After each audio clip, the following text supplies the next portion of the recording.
All right, today I'm talking to Ruth Elijah. She is a clinical psychologist working as part of a suicide prevention team for mental community health.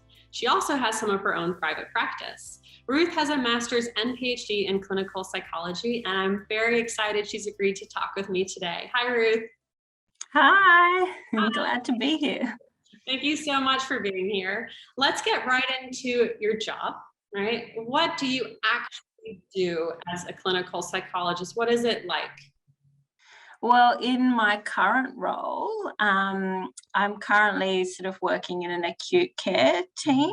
So it's quite high stakes, we're sort of the front point of entry into the community mental health system. And specifically in terms of suicide prevention, my role as a clinical psychologist is providing some short-term sort of therapeutic intervention and trying to really get them well supported and linked into further ongoing support for their mental health recovery. Understandably, it is quite tough. You're talking to people going through, really hard things in their life where they've really gotten to that point of hopelessness and despair. And I guess, your job is to really hold that hopelessness and that hope for them and sort of encourage them that they can get through this sort of dark period that they're in and move towards something, that things will change, that their life can improve in some way, and they can sort of reach, some goals in their life that, that life will become worth living again. So it's a lot of pressure, really. It's a lot of pressure and a lot of your own sort of emotion regulation. So Ruth, could you help me understand what the training is actually like when you go through a Master of Clinical Psych? So it really is, focused on those bare bones skills and building your competencies on things like ethical and professional issues. So really trying to model, what a clinical psychologist, how a clinical psychologist should behave, boundaries, ethical dilemmas. So that's a big focus, but then also just, developing those assessment and therapeutic skills. So you also did a PhD, Ruth. Do most people? Yes. Do most people practicing as a clinical psychology also have the PhD? No, I not really.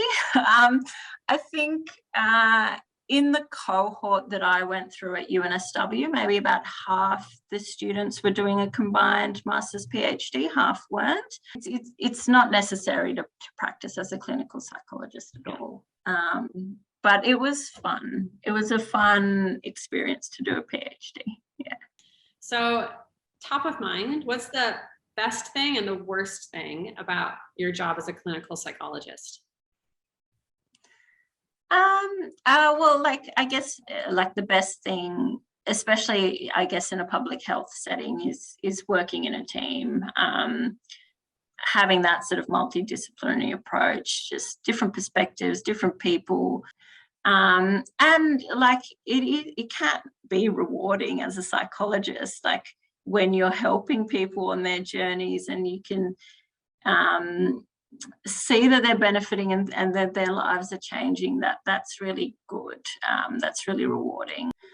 I think the worst aspect is that absorption effect of all the emotions and how that can just affect you and drain you a little bit.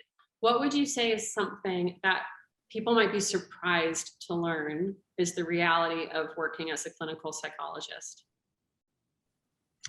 Yeah, I think they might be surprised at how draining it can be, especially if you don't manage your day with how many people you are seeing based on your own your own self. Well, thank you so much for talking to me today, Ruth. This was extremely valuable. That's okay. Thank you for inviting me along. It's been good. All right, thanks.